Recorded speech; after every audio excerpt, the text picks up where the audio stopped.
É Governo Presente. Sabe aquela pendência que você sempre adia? Com o Governo Presente ficou mais fácil de resolver. Com 37 edições realizadas entre a capital e o interior, o programa já alcançou a marca de 250 mil atendimentos. É cidadania, saúde, crédito para o seu negócio e muito mais. Tudo em um só lugar e mais perto de você.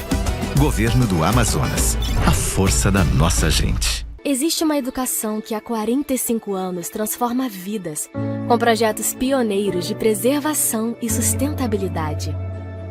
Aqui, os alunos vivenciam uma educação inovadora que os prepara para os desafios do futuro, na qual a excelência acadêmica, competências socioemocionais e ambientais são a chave do sucesso. Afinal, mais que estudantes, formamos cidadãos íntegros que serão os protagonistas de um mundo melhor. Pinóquio Centro Educacional e Colégio Marta Falcão. Educação para um futuro sustentável. Matrículas abertas para 2025. Quando você escolhe queimar lixo, todos sentem as consequências. A fumaça das queimadas é prejudicial à saúde e compromete a qualidade do ar. Não queime lixo, folhas secas ou outros materiais. Descarte os resíduos de forma correta e ajude a prevenir as queimadas. Sua atitude protege o meio ambiente e quem vive ao seu redor. Fazer queimada é crime. Denuncie, ligue 153 ou acesse slim.manaus.am.gov.br. Faça sua parte. Prefeitura de Manaus. Gente que trabalha. O governo do estado vem reforçando a segurança na capital. E aqui também no interior. É a Operação Segurança Presente. Com mais polícia nas ruas e investimentos em novos equipamentos e tecnologia. Já atingimos a menor taxa de homicídios em 21 anos. E tolerância zero para crimes contra criança e adolescente. É mais segurança para todos. É pra já. É pra gente. Governo do Amazonas. A força da nossa gente.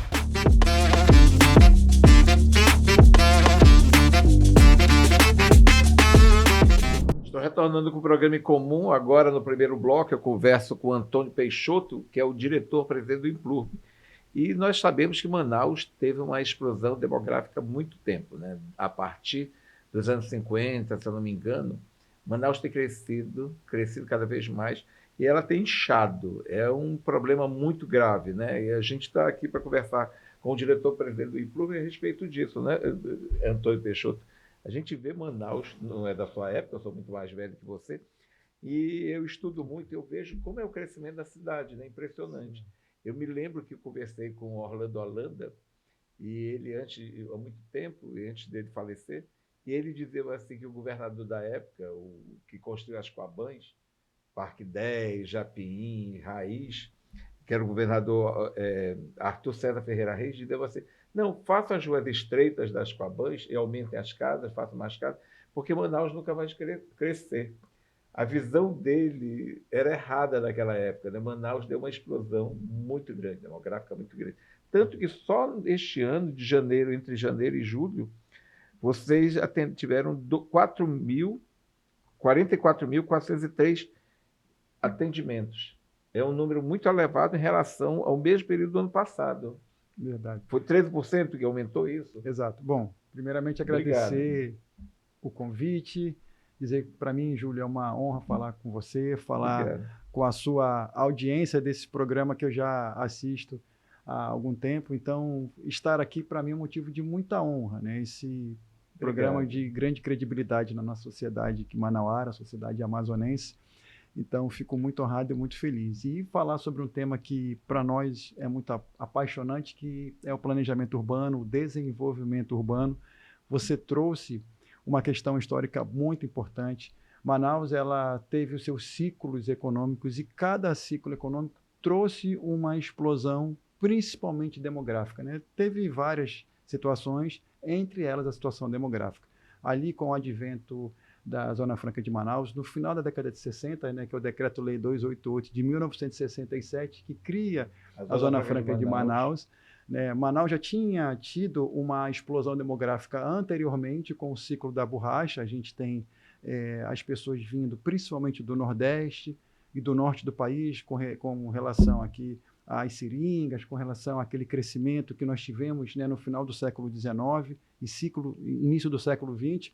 Aí depois, com o declínio do ciclo da borracha, Manaus ficou andando ali de lado e realmente esse programa de desenvolvimento regional, que foi a implantação do polo industrial de Manaus, trouxe um novo área econômico para a cidade. E isso trouxe desafios enormes, uma dinâmica da nossa sociedade muito grande, né? Então, quem viveu ali em Manaus na década de 70, 80, 90, pôde perceber o surgimento de novas zonas que a gente não tinha na cidade de Manaus, que foi principalmente a Zona Norte e a Zona Leste. Então, até a década de 60, 70, a gente tinha o centro de Manaus, Educandos, aí vinha Parque 10, tanto é que tem algumas fotos recentes da década de 60, 70, que Parque 10 tinha um balneário. Quem anda pelo passeio do Mindu, aquilo era um balneário na década de 70. Então, com esse crescimento demográfico, com essa questão desse Eldorado, vamos assim dizer, em busca do Eldorado, em busca da oportunidade, Manaus, ela recebeu não só os moradores do interior do estado do Amazonas, mas também e, sobretudo, de outros interiores, principalmente do estado vizinho, o estado do Pará, que entendia que Manaus tinha muito mais oportunidade que a própria Belém. Então, veio pessoas de Juruti, Óbitos, Altamira. Nós temos muitos né? paraenses aqui. Então, nós temos um grupo de paraenses muito grande que faz fronteira ali com Inhamundá, fronteira com Parintins, então essas pessoas preferiram vir para cá. Acho que muita gente até hoje ainda acredita que Manaus é aquela terra da oportunidade, né? É a terra de você crescer, ganhar dinheiro. Tanto isso é verdade que Manaus é uma cidade-estado. Né? Não é uma mentira, onde a gente tem muita oportunidade. Manaus é uma cidade-estado.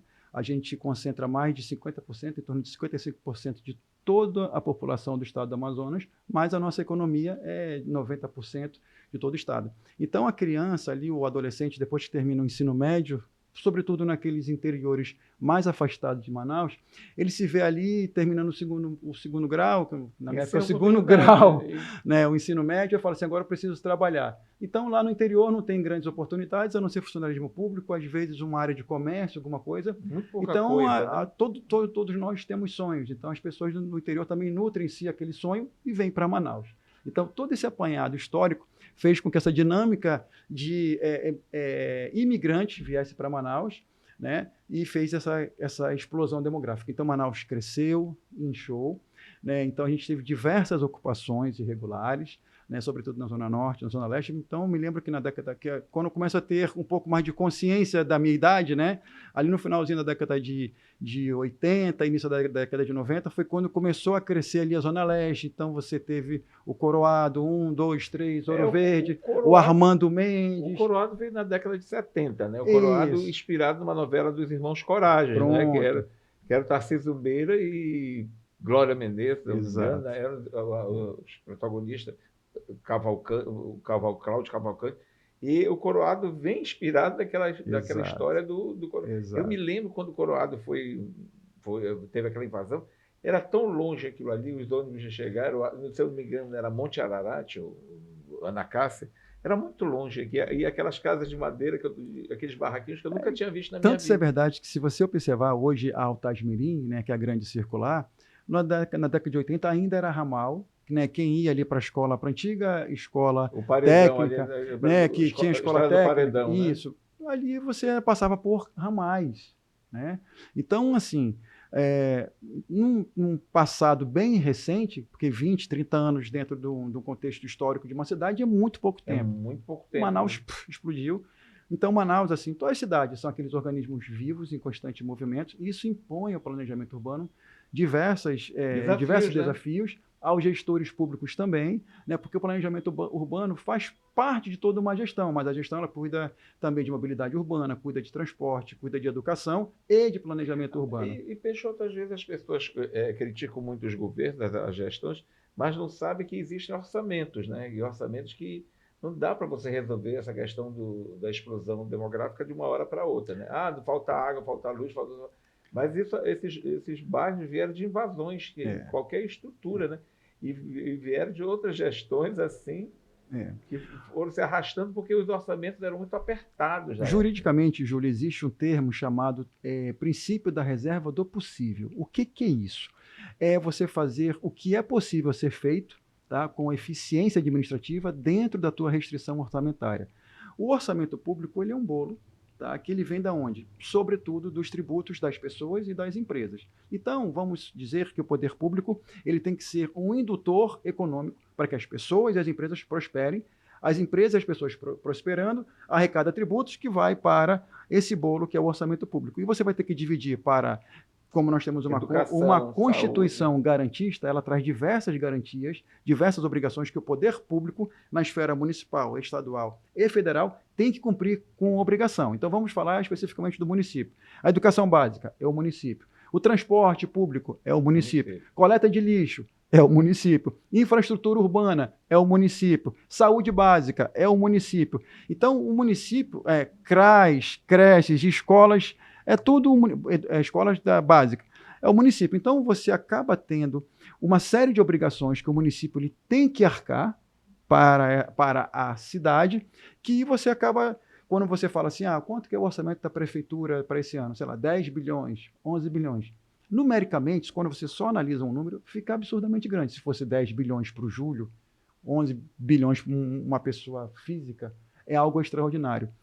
Mas quando você trata para uma cidade de 2 milhões e 300 mil habitantes, você percebe que você tem que dividir tudo, esse bolo para... De acordo com o que está... E aí você tem os percentuais obrigatórios para a educação e para a saúde, né? Então, você, independente de quanto que você tenha de recurso, você é obrigatório, por lei, colocar um percentual para a saúde e educação. E depois você vai trabalhar com a coleta de lixo, você vai trabalhar com a infraestrutura urbana, você vai trabalhar com outras obrigações, transporte público, que faz parte da prefeitura. Fora o que ao Estado cabe de obrigação e à União também.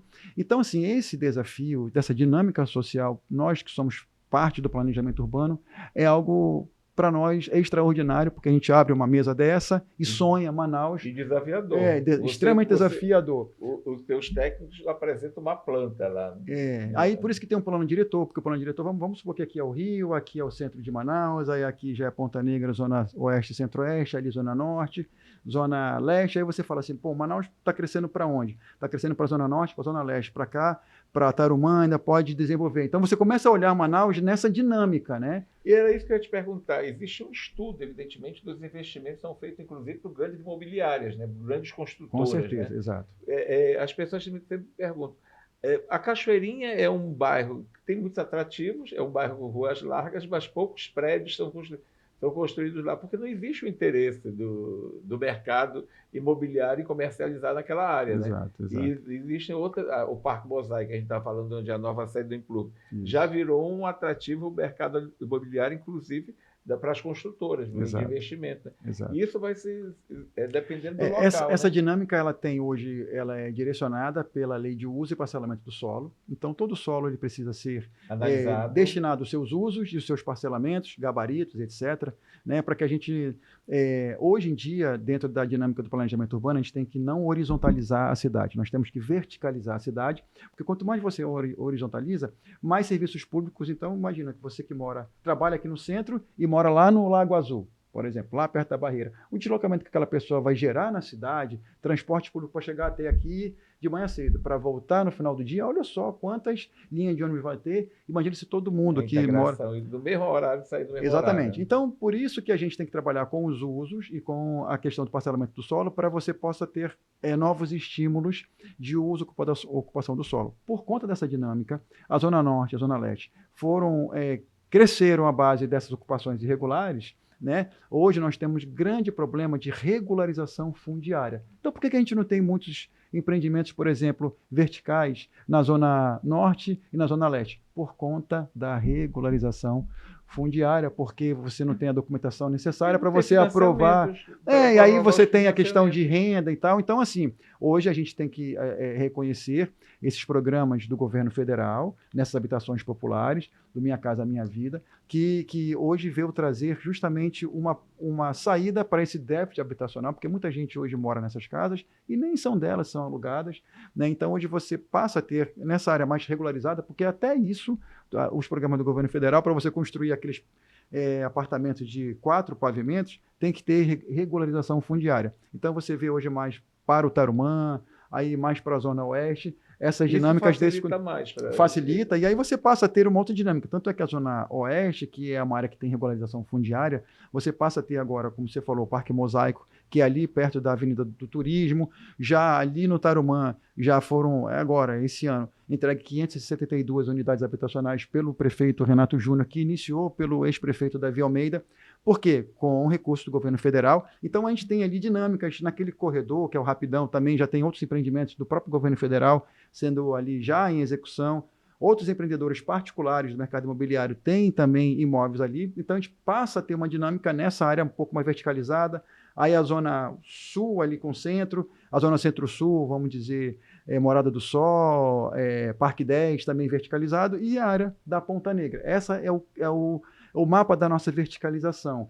Aí nós temos bastante cidade horizontalizada espalhada para a Zona Leste e para a Zona Norte, mas você não vê também aqueles grandes edifícios por conta dessa questão de renda, questão de regularização fundiária. Então, o mercado tem essas dinâmicas, essas análises para poder fazer o lançamento desses empreendimentos. As pessoas às vezes questionam por que não existem grandes prédios no centro em relação às demais cidades do Brasil, brasileiras, né? Mas existe um plano diretor que estabelece que não podem ser construídos. Eu me lembro que o senador Jefferson Pérez, à época, da Câmara, foi aprovado isso lá na época na Câmara, que aí as pessoas não entendem. Por que a gente vai a Rio, São Paulo, Recife, né? E no centro não pode, né? Fantástico, Júlio. Graças a Deus que você fez essa pergunta, porque é uma grande oportunidade que a gente tem de explicar de responder isso. O centro, principalmente aquela parte ali perto da matriz, em torno de Teatro Amazonas, é patrimônio, é tombado ali. Então, se você olhar, tem uma coisa chamada visada, a mirada da cúpula do Teatro Amazonas. Então, se você está ali no Rio Negro, tanto é que agora o Teatro Amazonas foi eleito Patrimônio Cultural Mundial pela Unesco, né? Então foi todo um levantamento que o IPLUB participou, junto com a Secretaria de Estado da Cultura, junto com o IFAM. Foi assim um instrumento, uma candidatura que foi feita a muitas mãos, foi uma construção coletiva, e tem essa questão da visada. Quando você está no Rio Negro, você consegue ver a cúpula do Teatro Amazonas. Então, nenhum empreendimento que está nesse raio pode ter uma altura maior que impossibilite aquela visada. Não pode. Simplesmente não pode. Eu acho que o único edifício que atrapalha um pouco é aquele antigo da Fazenda. Então, mas aí ele está mais para cá, você está falando ali na esquina do Eduardo Ribeiro com a Floriano Peixoto, em frente à Alfândega. Mas assim, talvez quem está no Rio tenha essa dificuldade. Porque essa foi a ideia também da construção do Teatro Amazonas, mostrar a cúpula, mostrando que... Perfeito. Aí você tem ali na Eduardo Ribeiro aqueles prédios da cidade de Manaus, onde tem a difusora, mas isso foi antes do plano diretor, foi antes dessas questões todas de categorização de patrimônio histórico, antes de toda essa legislação que o IFAM trouxe para o centro de Manaus. Como ele é tombado, ele é histórico, Então, nesse entorno, não rola. Aqueles prédios. Não consegue Que eles, construir, não né? consegue. Mas se for, tem, tanto é que agora, vamos lá, o centro ele tem toda a questão urbanística extremamente flexibilizada, porque hoje vamos lá, o centro, por incrível que pareça, de todos os bairros de Manaus, é o bairro que tem a melhor infraestrutura de tudo que você possa imaginar. Comércio, serviço, você tem ali escola, você tem tudo ali, tudo. Se você morar no centro hoje, você consegue ir a pé de 5 a 10 minutos, porque tem um conceito hoje de caminhabilidade, cidade caminhável, para você fazer os seus deslocamentos em 15 minutos. Em 15 minutos você vai para o seu trabalho, volta para sua casa, você vai para o restaurante, você vai para um comércio, que é a cidade de 15 minutos. Então, por isso que eles chamam hoje o conceito de cidade caminhável e desenvolvimento das centralidades, que são aqueles centros que você tem os espaços ali definidos como se fossem mini-cidades, ou enfim. O centro tem tudo isso. Então, se você olhar a Getúlio Vargas, hoje nós já temos uma incorporadora chamada Centro, que já está aprovando agora prédios maravilhosos, que um arquiteto renomado aqui na cidade de Manaus, que é o do Roberto Moita. E assim... O Átila Dendes está nesse projeto. Está maravilhoso. Eu vou fazer um breve intervalo comercial e a gente volta conversando sobre o centro, que você me empolgou agora. Tá, maravilha. A gente fala sobre o centro e a gente vai embora. A gente se empolga muito. Daqui a pouco eu volto com mais em comum aqui.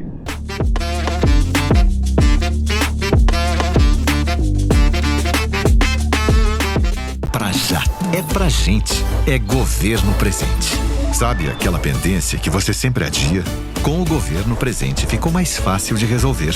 Com 37 edições realizadas entre a capital e o interior, o programa já alcançou a marca de 250 mil atendimentos. É cidadania, saúde, crédito para o seu negócio e muito mais. Tudo em um só lugar e mais perto de você. Governo do Amazonas. A força da nossa gente. Existe uma educação que há 45 anos transforma vidas, com projetos pioneiros de preservação e sustentabilidade. Aqui, os alunos vivenciam uma educação inovadora que os prepara para os desafios do futuro, na qual a excelência acadêmica, competências socioemocionais e ambientais são a chave do sucesso. Afinal, mais que estudantes, formamos cidadãos íntegros que serão os protagonistas de um mundo melhor. Pinóquio Centro Educacional e Colégio Marta Falcão. Educação para um futuro sustentável. Matrículas abertas para 2025. Quando você escolhe queimar lixo, todos sentem as consequências. A fumaça das queimadas é prejudicial à saúde e compromete a qualidade do ar. Não queime lixo, folhas secas ou outros materiais. Descarte os resíduos de forma correta e ajude a prevenir as queimadas. Sua atitude protege o meio ambiente e quem vive ao seu redor. Fazer queimada é crime. Denuncie. Ligue 153 ou acesse slim.manaus.am.gov.br. Faça sua parte. Prefeitura de Manaus. Gente que trabalha. O governo do estado vem reforçando a segurança na capital. E aqui também no interior. É a Operação Segurança Presente, com mais polícia nas ruas e investimentos em novos equipamentos e tecnologia. Já atingimos a menor taxa de homicídios em 21 anos. E tolerância zero para crimes contra criança e adolescente. É mais segurança para todos. É pra já, é pra gente. Governo do Amazonas. A força da nossa gente.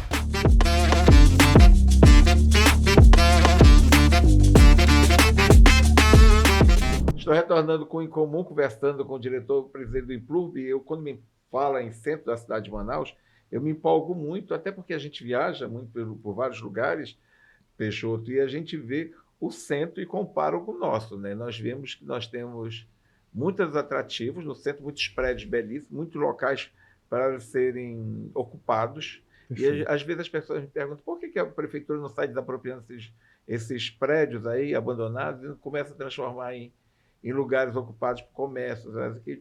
Não é bem assim, porque existem brigas judiciais que a prefeitura não pode ficar tomando prédio de todo mundo, porque nós não estamos nem na Idade Média, que tomavam tudo dos outros. Tem que ter uma legalidade para fazer isso. O prefeito, a gente estava falando no centro, o prefeito, querido Renato Júnior, né? Queridíssimo Renato Júnior, Um abraço. Tem umas prefeito. ideias fantásticas. Eu adoro Maravilhoso. quando eu encontro com ele, né? A gente troca boas ideias. Ele lançou o projeto da Ferreira Pena. Da Rua Ferreira Gastronômica Pena, da que eu Ferreira passava Pena. todo dia quando eu era menino para aula ali. Exato. Mas ele tinha me falado de outro projeto na Itamaracá. Eu disse, na Itamaracá, ele disse, vamos transformar numa rua gastronômica. Eu não sei se ele continua com essa ideia, mas a gente vai torcer Vamos lá. para ele. Então, vamos falar do todos centro. os lançamentos, os projetos, vai caber ao próprio prefeito a fazer isso. Esse Mas anúncio oficial. Vamos lá, então vamos falar sobre o centro. O centro, ele funcionou maravilhosamente bem até os anos 90, ali que todo mundo ia para o centro quando queria comprar alguma coisa, que ia lá para a Zona Franca. O né? Ralph ainda acredita que o centro está muito bem. E vai voltar. Vai voltar. Mas o que eu quero trazer só um pouquinho desse contexto histórico para entender o que é o centro nesses últimos 20, 30 anos e como é que está o centro agora. Então, até final da década de 90, início ali dos anos 2000, o centro de Manaus era o nosso grande shopping. Todo mundo que queria comprar alguma coisa ia lá na Zona Franca, né? Ia lá no centro, Marcílio Dias, Doutor Moreira. Eu centro. Ia lá comprar os eletroeletrônicos, aquela coisa toda. Mas aí, em 91, foi inaugurado o primeiro shopping center de Manaus, ou o grande shopping center, Amazonas Shopping. E aí você começou a mudar a dinâmica de centros de compra do centro para o shopping center. E aí você mudou essa dinâmica para esses grandes centros comerciais, e o centro, depois de 20, 30 anos, no final do dia, ele funciona muito bem durante o dia, muita gente vai à feira, muita gente vai ainda para as lojas, mas a gente tem uma dinâmica que à noite as pessoas saem do centro e vão para as suas casas, né? E isso trouxe na memória das pessoas um centro meio que abandonado, um centro que não tem hoje muita dinâmica.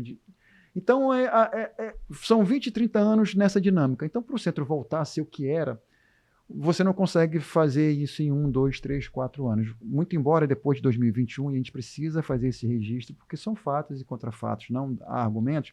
O que foi o centro de Manaus de 2021 para cá, quando iniciou a gestão do ex-prefeito Davi Almeida, que o que nós temos hoje de legado do ex-prefeito Davi Almeida? O Mirante Lúcio Almeida. O que era o Mirante Lúcio Almeida? Era uma cracolândia, era um prédio que era da antiga companhia de energia, a antiga CEAM. Foi presidida pelo Ivo Brasil em 1900 alguma coisa. Pronto, então você conhece melhor do que eu. Eu tomava banho ali quando eu fugia do colégio. Quando o Davi assumiu e o IMPLURB, que é esse órgão de planejamento urbano, levou esse projeto para o prefeito Davi Almeida, ele falou assim, vamos revitalizar isso aqui. Foi criado um programa chamado Nosso Centro. O programa Nosso Centro, ele trabalha com 3 grandes eixos lá para o centro. Primeiro, que é mais vida. O que é mais vida? É você ocupar o centro. O centro ele só voltará a ser o centro se ele for ocupado pelas pessoas. Então, para a gente voltar ao centro a ser o que era, nós temos que levar mais vida e ocupação no centro. Só que isso tem que vir somado o quê? A um outro eixo que é mais economia. A gente tem que fomentar a economia lá no centro, com turismo, cultura, gastronomia, mais economia para que a gente possa fazer no centro o terceiro eixo, que é o resgate histórico. Com base nesses 3 eixos, nós desenvolvemos lá no IMPLURB, de novo, a requalificação, a reforma do Mirante Lúcio Almeida, tem ali o Largo de São Vicente, que é no comecinho ali da Bernardo Ramos, próximo ali à Marinha, todo aquele entorno que tem um casarão. Eu conheço tudo que foi criado ali. Pronto, casarão Tiago de Melo. Quem vai hoje lá no Largo de São Vicente, ele está completamente revitalizado. Completamente revitalizado. Né? Então ele faz ali uma caminhabilidade que ficou perfeito. Nós do IMPLURB fizemos um casarão o projeto do Casarão de Inovação de São Vicente, que está sendo executado hoje pela Centep, lá com o secretário Alonso Oliveira, que vai ser um polo de tecnologia, polo de startup. Grande profissional. Vai ser assim, um projeto nosso com a execução da Centep, com recursos do FINEP. Então, assim, todo mundo Prefeitura de Manaus, ninguém tem esses egos, e eles vão dar continuidade a isso daí. E aí agora, o que nós fizemos? Nós criamos um outro projeto chamado Ruas Gastronômicas. Tá? Se você olhar, o centro está voltando a ser o que era 20, 30 anos atrás. Na própria Eduardo Ribeiro já foi inaugurado um bistrô do Sesc, bem perto do Teatro Amazonas. Onde era a casa do Alfredo Raposo e da Messó de Sabá. Um lugar maravilhoso. Lugar maravilhoso. Agora você entendeu por que eu gosto de história, né? O seu nome dos proprietários, quem morava. Incrível. Estou aprendendo aqui contigo também. Que eu conheço da dinâmica, mas esse resgate histórico não é minha praia. Então, a casa do Alfredo Raposo e da Messó de Sabá ali. Maravilha. Então ficou perfeito. Ficou lindo. Ficou lindo. O O projeto Café é lindo. Bistrô. Você dá Charmoso, 1 minuto né? do Teatro Amazonas, Na do frente lado do de São Ideal Sebastião. Clube. Perfeito. E aí nós temos também ali na na Saldanha Marinho, né, ali próximo também do Teatro Amazonas, um outro grande empreendedor, que eu acho que é o João, se não me engano. É, o João O Fernandes. João Fernandes, que João fez o Casarão de Fernandes, Inovação. Que veio de né? Fortaleza, trazendo essas ideias todinhas. Esse camarada, ele é um sonhador. Eu sou, assim, fã do cara, porque Também ele sou pegou eu. ali na Rua Barroso, começou com o projeto Casarão de E Inovação. lutou muito para trazer o Saldanha Tá Marinho. rodando bem, tá maduro, tá funcionando. E depois ele criou um outro espaço multicultural ali na Saldanha Marinho. Se a gente tivesse mais Joãos, pensando no centro, ele é um fazedor de cultura, Eu falei um cara isso, fantástico. Eu ia viajar, nós sentamos lado a lado no avião e conversamos a respeito disso. Nós deveríamos ter mais João. É porque o mundo ele é dos sonhadores, né? É, Então, de e novo, ele é gente que sonha, que projeta e deixa um legado. De novo, a gente tem que ser... Nós resumimos esses 4 pontos. Gente, sonhos, projetos e legados. E o Implube hoje é movido nessas 4 palavras, nesses 4 pilares. E aí nós temos lá a Rua Ferreira Pena, que é conhecida como a Rua do Sarará, com uma cena gastronômica, uma cena noturna fantástica, né? E ali precisava de um ordenamento urbano, porque realmente à noite você não conseguia transitar ali, os bares funcionando, Agora, o negócio pegando fogo ali. Como é que explodiu o Sarará? Eu nunca fui lá, É a passei por dinâmica lá. da cidade. E o chefão funcionou lá, ali, mas não ficou o que era, né? A champanheria Viúva funcionou ali. Perfeito. Mas aí tinha a segunda excelente do Heraldo Bandeira lá. Exatamente, Heraldo. O Heraldo trabalha com a gente. O Heraldo trabalha com a gente lá no Implube. Um abraço, aí Heraldo. Fantástico. Veio né? tudo aquilo, o Sarará conseguiu turbinar, atrair, aí veio o Bar do Canto. É tudo o momento, tem coisas que funcionam veio muito a Casa tempo. Lupe, que... veio a Estação das Pedras, e vieram outros, né? Todos... Exato. E aí o Renato, olha só, vamos lá, falar sobre o centro. O Renato ele foi feirante. Tá? Verdadeiramente ele foi feirante lá da feira Manaus Moderna. Tá? Ele vendia caixa de morango, né, de fruta. Ele trabalhou na feira. O pai dele foi feirante. Começou com uma banca lá na feira da Manaus Moderna. Cresceu, criou alguns varejões, vários pontos. Saíram de lá da feira. Deixou o seu ponto lá. O pai dele teve uma questão financeira e aos 13 anos o Renato voltou para a feira junto com o pai e dali ele cresceu, passou a infância e a juventude dele Isso que é bonito no Renato, ele não esqueceu as origens Nada. dele. Olha só, a Praça dos Remédios... O Renato faz questão de dizer, eu sou feirante. Mas ele foi feirante. Ele não esqueceu. Não é que assim, é uma história que ele criou. Não, ele viveu na feira. Sabe? Eu ainda não consegui gravar um programa com ele lá na feira. Pois é, Júlio. Ele conta que ele ficava até 2, 3 horas da manhã lá na feira. E aí ele não voltava para casa, ele dormia lá na Praça dos Remédios, porque logo de madrugada chegavam os carregamentos. Então até ele sair de casa, que ele morava, a casa dele acho que era no Campos Elíseos, se eu não estou enganado. Então para ele voltar para o Campos Elíseos e de madrugada voltar para a feira, ele dormia lá junto com os moradores que Por isso que tem uma casa de acolhimento que o Ralf disse que mostrou, que nem todas as pessoas que dormem na rua lá são da Cracolândia, são bandidos, enfim.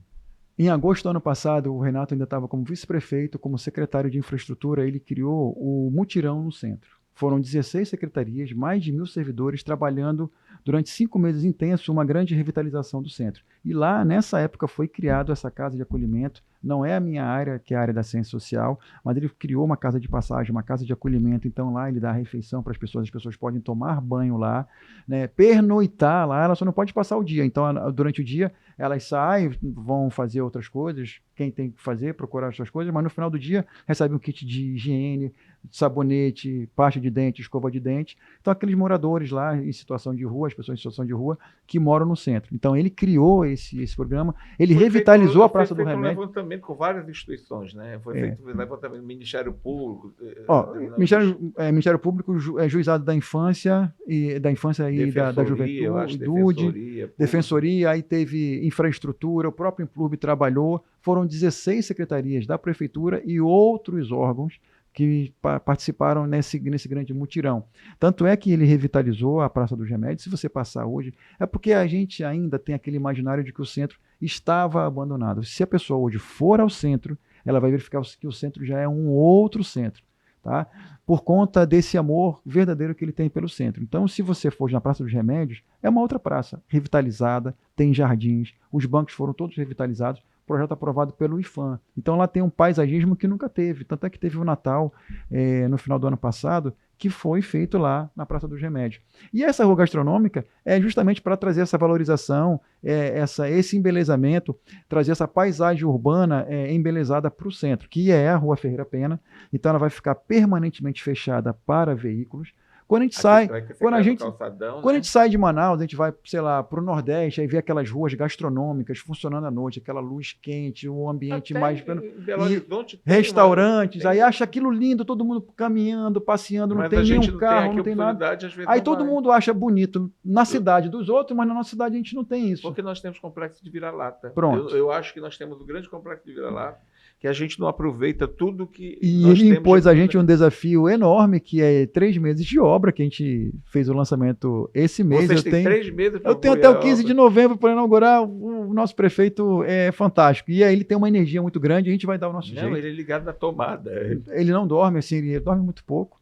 Então, assim, mas isso impõe em nós, em cada secretaria, uma energia muito grande, tá? De você não ter aquele comodismo, porque ele não deixa. Então a gente vai cumprir essa meta. E aí a outra rua que você falou, ele ainda vai lançar, né? Não então, vai estar confirmado? Ele já tinha falado para mim. Deixa ele confirmar, ele está com o projeto, deixar no ar, a gente não posso dar spoiler, não posso.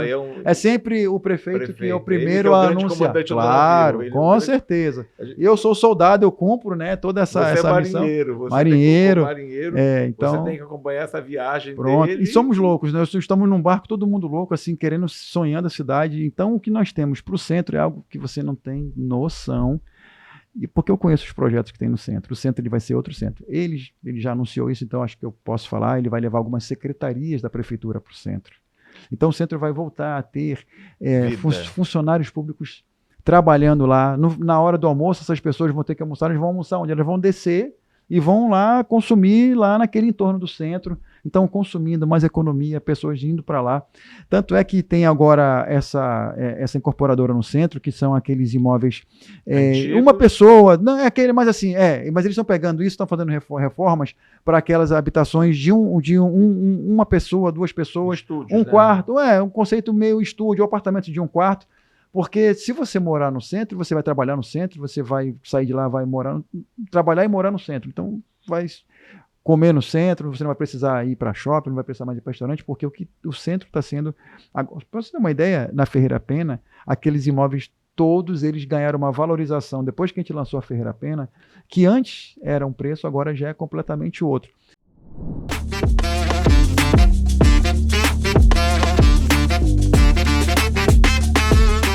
Pra já, é pra gente, é Governo Presente. Sabe aquela pendência que você sempre adia? Com o Governo Presente ficou mais fácil de resolver. Com 37 edições realizadas entre a capital e o interior, o programa já alcançou a marca de 250 mil atendimentos.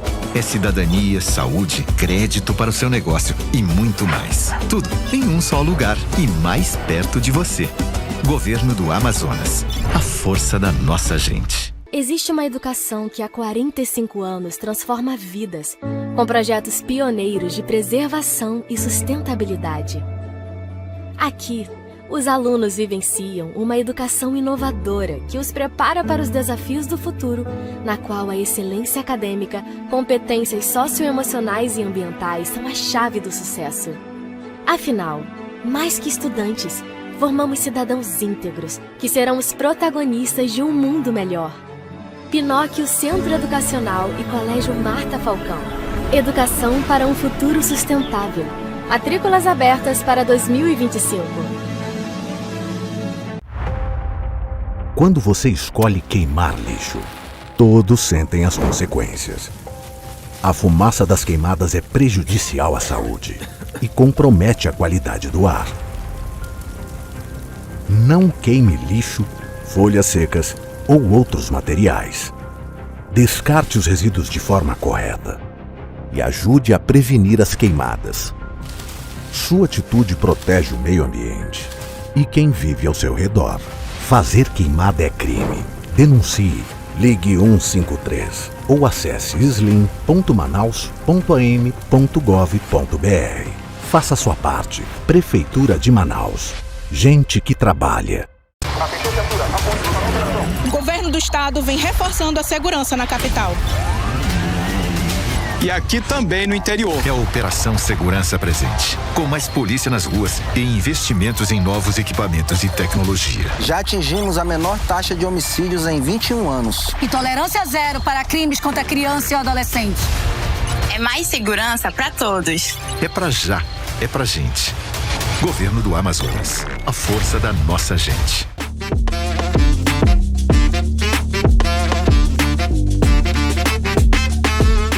Estou retornando com o programa em comum, recebendo agora o escritor, poeta, espírita, funcionário público, enfim, um multifacetado Silvio Romano Benjamin Júnior. Mas como escritor, ele é conhecido como Silvio Romano.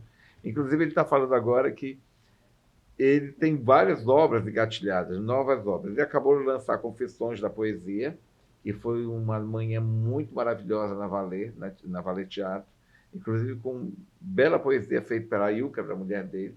Anteriormente, ele lançou O Sonho que Sonho, e agora ele prepara um outro livro. Silvio, obrigado por estar aqui conosco, e a gente vai fazer uma análise de todas essas obras que fizeram parte da tua vida em tão pouco tempo, né? Você se dedicou mais à literatura, cada vez mais, a família fica mais dentro de casa. São 43 anos de casamento, né? 46 de convívio com a Ilka, e são muitas histórias, né? Confissões da Poesia foi o último filho que você teve, né? Você lançou. Inicialmente, um prazer estar aqui com você de novo, meu amigo. É sempre uma alegria muito grande compartilhar da sua companhia. E, na verdade, Confissões é o mais recente publicado, só que depois dele já tem o Diálogos com o Tempo, que eu trouxe o manuscrito. Já está pronto, não, né? Não, já está em fase final de revisão, aqui inclusive já está diagramado. Essa aqui já é para me fazer a última revisão para poder rodar o livro. Ele vem bem pesadinho, né? Vem, 495 páginas. Ele vem bem pesadinho. Isso aqui são os originais, né? Esse é o original, é o manuscrito.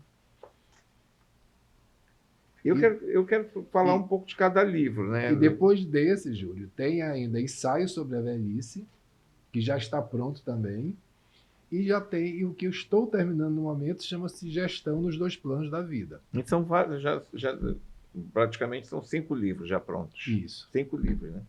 O Confissões da Poesia foi o último, né? Como é que você se descobriu aqui nesse Confissões da Poesia? O que te inspirou a fazer Confissões da Poesia? Que eu fiquei muito empolgado com o que eu li, né? Eu conversando com a Cândida Barbosa, ela disse que todo dia ela lê um pouco das poesias, né? Sim, eu fui muito feliz porque ela me deu um feedback muito legal. Ela me disse assim, olha, Silvio, eu comecei a ler e eu não consigo parar de ler. Então, toda hora eu quero estar lendo, e que ela até disse, isso é interessante, porque me mostrou que o livro assim realmente me envolveu, e eu fiquei muito feliz, né? Claro, a nossa obra, na verdade, ela começa em nós, mas ela só acontece mesmo quando ela chega ao outro. O outro é que, na verdade, é que vai perceber e vai dar continuidade a tudo aquilo que a gente Ele é o crítico, ele é o leitor, ele é o apreciador, ele é um pouco de tudo, né? Ele é um pouco de tudo. Na verdade, é quem recebe os pedaços da gente. Nós, poetas, as pessoas, os leitores, recebem os nossos pedaços e se reconstrói a partir dos nossos pedaços e dos seus pedaços. Eu sempre digo que é muito difícil interpretar um autor, interpretar um pintor, interpretar um escultor, porque são momentos que ele passa, que vieram à cabeça dele na hora que ele criou aquela obra, que ele criou aquela arte, que são difíceis da gente, às vezes, analisar. Ou então acaba analisando de forma errada. Cada obra sua é um momento da sua vida, né? Sim, cada obra sua é um momento da sua vida, né? Veja, Sonho que Sonho foi lançado em 2004. Foi a minha primeira obra. São 20 poesias e 20 gravuras, né? Foi meu primeiro, assim... não imaginava estar um dia publicando um livro, foi minha primeira experiência, e eu passei um certo tempo, que eu digo numa inanição, eu passei um certo tempo escrevendo, mas não publicando. Guardando então, a obra. Guardando. Então eu tenho poesias aí inclusive tem poesias nesse livro que são anteriores ao Sonho que Sonho, mas eu achei que naquele momento não eram poesias que deveriam ser publicadas, porque quando a gente publica uma poesia, a gente publica realmente algo muito íntimo da gente, é algo que a gente está falando de nós mesmos. Então, tinha poesias que eu digo, não vou colocá-las agora publicamente, porque eu não estou pronto para me expor a esse nível. E às vezes a gente acha que aquela obra é muito imatura para a nossa idade, né? A gente tenta passar algo para o leitor e a gente diz, mas como é que será que o leitor vai reagir diante de um texto como esse? Ele não vai me achar muito infantil? Às vezes a gente é muito crítico mesmo. Não é, exatamente. Muito e fica assim dizendo, não tem qualidade, não é isso e tal. Então, eu relutei muito, mas exatamente quando eu fui convidado para participar da ALACA, né, aceitei, mas eu fiquei me questionando. Eu contei isso, inclusive, no dia do lançamento. Eu fiquei me questionando. Eu disse, eu não quero ser um membro da ALACA. Com um livro apenas. Com um livro apenas. Eu tenho que produzir, eu tenho que começar a produzir. Então foi quando eu comecei a recolher todas essas poesias que existiam ao longo de 20 anos, mas, ao mesmo tempo, começou a acontecer o Diálogos com o Tempo. Então, o romance surge em paralelo com Confissões da Poesia. E muito interessante porque um influenciou no outro. Então, quando eu escrevia uma prosa aqui, surgia do que eu estava pensando aqui, surgia uma poesia que foi para aquele livro. E vice-versa. Então, os dois livros se conversam. E o que é mais interessante, uma poesia que está aí, chamada Despedidas, ela passa para... Ela abre o livro aqui. É como se fosse uma continuação. Uma continuidade. Então, a Despedidas está aí como uma poesia fechada, só que depois eu descubro, e realmente eu conto isso na capa do livro, que eu descubro que a poesia, porque meus amigos, interessante, que eu quando escrevo, eu mando para algumas pessoas. Eu tenho um grupinho que eu mando para algumas pessoas. Eu escrevi Despedidas e mandei. E todas as pessoas me disseram assim, Silvio, isso continua. Cadê o resto? Está faltando alguma coisa. Aí deu origem à próxima obra. Aí eu relutei, eu disse, não, está pronto, aquela coisa, né? Não, está pronto. Depois de um belo tempo, acho que uns 3 ou 4 meses, eu disse assim. Aí me veio aquela coisa, realmente, existe uma história por trás disso aqui. Aí eu comecei, e foi um livro muito interessante, porque ele é um livro autobiográfico, não contado de uma forma, assim, é uma autobiografia? Não, ele é contado de uma forma bem diferente, bem interessante, mas foi um livro que eu fui me descobrindo. Eu não sabia o que eu ia escrever, Júlio. Então, cada vez que eu sentava, era como se eu fizesse uma imersão dentro de mim mesmo e viessem coisas, inclusive, que eu não sabia que estavam dentro de mim. De que forma você começa a escrever? Eu, por exemplo, comecei a escrever com a taça de vinho na frente, né? Aí parece que vai fluindo. Quando eu vou beber do vinho, vai fluindo tudo aquilo que eu tenho guardado. Aí eu começo a escrever um livro, aí eu deixo guardado lá. Aí depois eu digo, vou escrever outro livro sobre outro. Aí eles vão ficando programados ali. Mas não concluídos, né? Não concluídos. E a gente vai assumindo o compromisso aqui, assumindo o compromisso público de que nós vou lhe ajudar a concluir esses 4 livros. Eu acho que eu tenho muita preguiça. Por isso, quando eu vejo uma obra como essa, eu que escrevo todos os dias praticamente, né, fazendo os textos para o jornal, quando eu vejo uma obra como essa, eu digo, meu Deus do céu, será que eu vou ter coragem de fazer uma obra assim, com essa magnitude? Eu fui corrigir, a primeira vez que eu vi o livro pronto, que eu fui fazer a primeira correção, mandei para a editora me fez a primeira correção, me devolveu.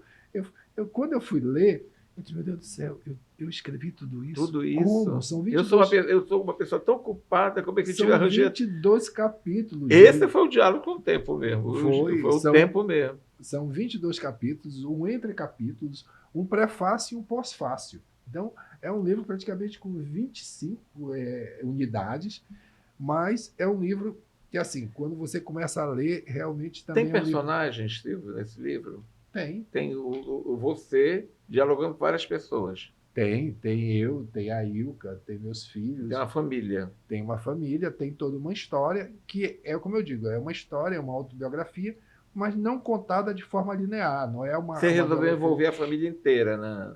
Na verdade, eu não resolvi, o livro resolveu fazer isso. E eu embarquei na história, porque foi um processo de autoconhecimento, um processo de autodescoberta.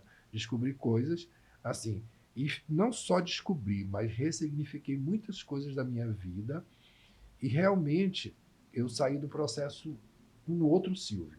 O Silvio antes do livro é um, e o Silvio depois de concluído o livro. E toda vez que eu leio o livro, eu me modifico, Júlio. É incrível. Toda vez que eu faço uma correção, essa já é a quarta, cada vez que eu faço a correção, eu descubro coisas novas e eu vou mais a fundo em mim mesmo. E cada vez eu estou mais forte, mais consciente. Então, eu acho que se fez tanto bem para mim, né? Eu fiquei na dúvida, publico ou não publico? Mas se fez tanto bem para mim, pode ser que de alguma maneira faça bem para as pessoas também. Lógico, porque você vai trazer, né, à tona todo aquele sentimento que você guardou e dividiu apenas com a família, você vai trazer para o leitor. E quando o leitor pega algo altamente positivo, que vem com uma espiritualidade bem aguçada, como é o seu caso, que você é espírita, a pessoa começa a olhar assim, dizendo assim, eu tenho que mudar.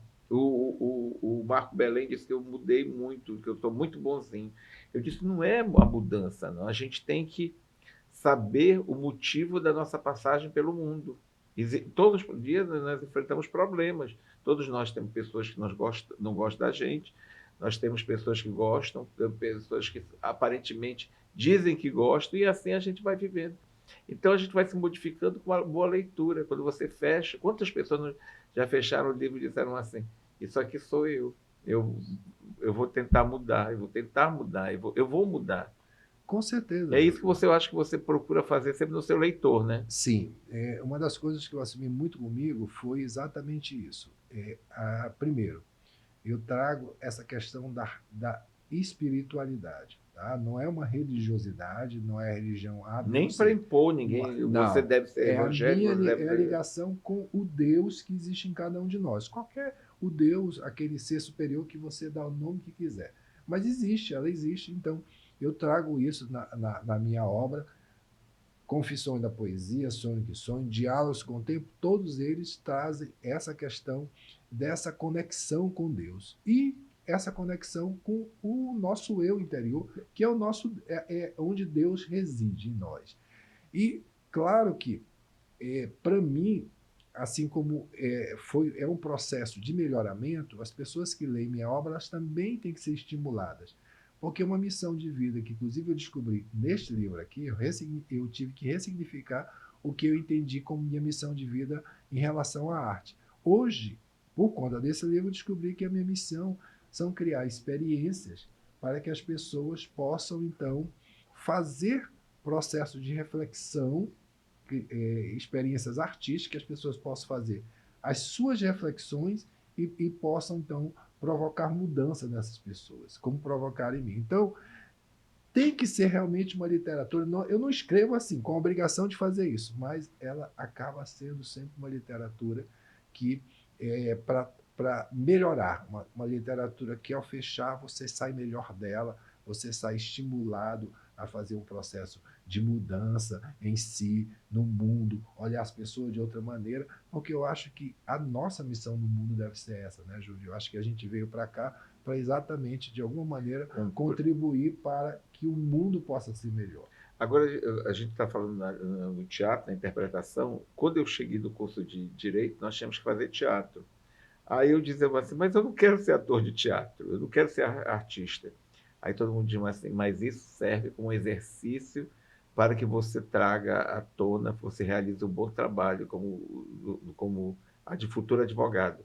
Então, se cada um na faculdade fizesse um pouco de teatro, as profissões elas seriam melhores, né? Seriam melhores executadas, vamos dizer. Cada pessoa que faz. O teatro, ele coloca para fora tudo aquilo que você tem guardado dentro. Às vezes até uma timidez. O teatro, ele é assim. Assim como a literatura, né?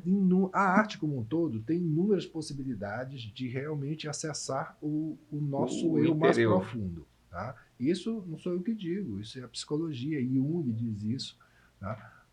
E cada uma delas tem uma forma de fazer isso. Né? O teatro tem essa possibilidade, inclusive assim, como recurso. Por exemplo, uma pessoa que não consegue falar em público, ela pode, através das técnicas do teatro, ela pode aprender a falar em público, porque, na verdade, a gente trabalha de forma de que quem está falando para o público não é a pessoa, é o personagem que é a própria pessoa. Pode parecer meio maluco, mas funciona muito bem. Então, alguém que tenha, até se enrole, seja até gago, na hora que você cria um personagem e essa pessoa vai falar em público, vai gravar alguma coisa, o personagem faz coisas que a pessoa não faz. Então, isso é muito interessante, como inúmeras outras coisas que nós temos possibilidade de, através de tudo que a arte nos oferece, de fazer realmente melhorias no ser humano, fazer o ser humano, inclusive nas suas relações com o mundo, nas suas relações com a profissão, ele poder ter destaque, ele poder se melhorar, ele poder se conhecer ainda mais. Os 2 livros já estão à venda na Valer, no site da Valer? Já estão na Valer. Na Valer, né?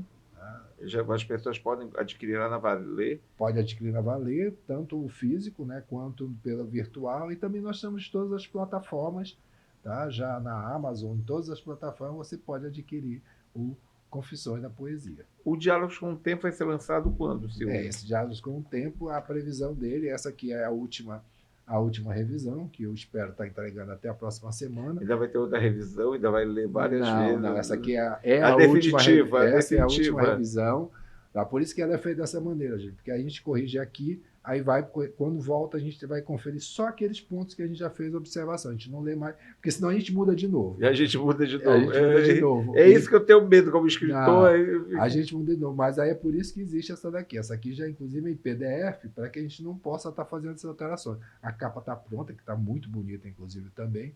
Eu quero ver se na próxima semana a gente já autoriza então a Valer a rodar, que vão ser rodados em São Paulo, e a gente deve ter a previsão aí de uns 30 a 40 dias para eles ficarem prontos, por isso que a previsão, provavelmente a gente lançar em novembro, em torno do meu aniversário, que é dia 11 de novembro. Quantos anos este ano, Silvio? A gente pode falar de idade, não pode? Pode. Porque a gente não tem nenhum problema, né, com idade, não, né? Vou fazer 66, tá? E que também, logo na sequência, a gente deve lançar o ensaio sobre a velhice, que eu falo de tanto vigor, como a gente ter tanto vigor aos 66 anos. Eu pensava que ser velho ia ser um peso. Eu hoje descobri que não é um peso, não. Existem alguns problemas que a gente passa por esses problemas na infância, na adolescência, na vida adulta, enfim. A gente chega na vida da terceira idade, a gente fica muito bem, conosco mesmo. Todas as idades têm as suas belezas e têm as suas limitações, lógico, as suas dificuldades. A idade madura é apenas mais uma fase de todas essas fases da vida. E eu só me lembro que quando eu era jovem, eu queria entrar no cinema impróprio e a gente não podia entrar. Hoje em dia, o cinema fica lá, impróprio ou não tenho vontade de ir. Eu prefiro ficar em casa assistindo a TV.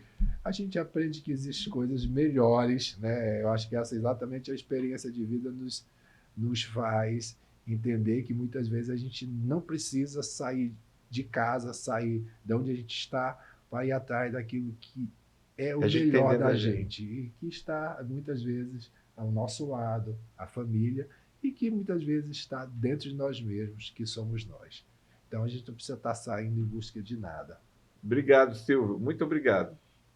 A gente volta semana que vem com Em Comum, aqui na Inova, emissora da Rede Caldeirada de Comunicação. Até semana que vem. Obrigado.